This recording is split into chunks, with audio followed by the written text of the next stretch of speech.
السلام علیکم۔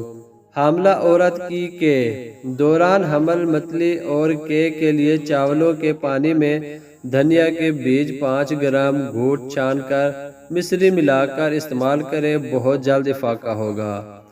بچوں کا سوکھتے جانا، جائفل 50 گرام، چینی 100 گرام، سہاگا 1 ماشا، ان سب کا سفوف بنا لیں اور 1 چٹکی 3 وقت دودھ سے لیں، مجرب ہے۔ دبلا جسم، کمزور بدن کو موٹا بنانے کے لیے بکری کا کچا دودھ یا اس میں پانی ملا کر پینا مفید ہے۔ 2-3 ماہ مسلسل استعمال کریں۔ قبض دائمی، برگ اسنا 1 تولہ، بادیان 1 تولہ، نبات سفید 2 تولہ، سب کو الگ الگ کوٹ کر سفوف تیار کریں۔ 4 ماشا ہمراہ نیم گرم پانی قبل از غذا استعمال کریں۔ مردمی طاقت کے لیے نایاب نسخہ، خلنجان، تال مکھانا ہم وزن لے کر سفوف بنا لیں اور ہم وزن مصری شامل کر لیں اور ہمیشہ 6 ماشا صبح کے وقت دودھ کے ساتھ استعمال کیا کریں۔ فوائد میں قیمتی نسخوں سے بڑھ چڑھ کر ہے۔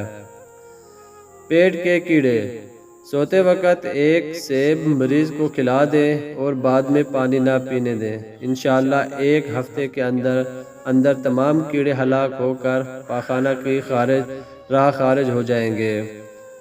اکثیر جریان اطلاع مسرت انزال، اسگن ناگوری، بدھارا، ستاور ہم وزن لیں اور ان کے ہم وزنی مصری ملا کر سفوف بنا لیں۔ 1 تولہ صبح شام دودھ سے لیں۔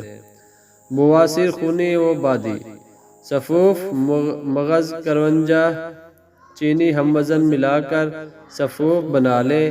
1 کھانے کا چمچ روزانہ نہار منہ پانی سے استعمال کریں، مجرب ہے۔ قیمتی معجونوں کا مقابلہ، بھنے ہوئے چنے اور بادام پیس کر ہم وزن سفوف بنا لیں، 1 چمچ روزانہ کھائیں۔ بڑے قیمتی معجونوں کا کام کرتا ہے، شہوت کو بڑھاتا ہے۔ گھنٹیا، ہلدی 10 گرام کو پانی میں باریک پیس کر گھی 10 تولہ میں بھون لیں اور پھر شہد 100 گرام، چینی 250 گرام قوام کر کے ہلدی کو شامل کر کے معجون بنا لیں۔ 1 بڑا چمچ 10 گرام صبح شام ہمراہ نیم گرم دودھ استعمال کریں۔ دوستو، اگر یہ میری ویڈیو اچھی لگے تو ویڈیو کو لائک کیجئے، چینل کو سبسکرائب کیجئے۔ ملتے ہیں کسی نئی اچھی ویڈیو میں۔ اللہ حافظ۔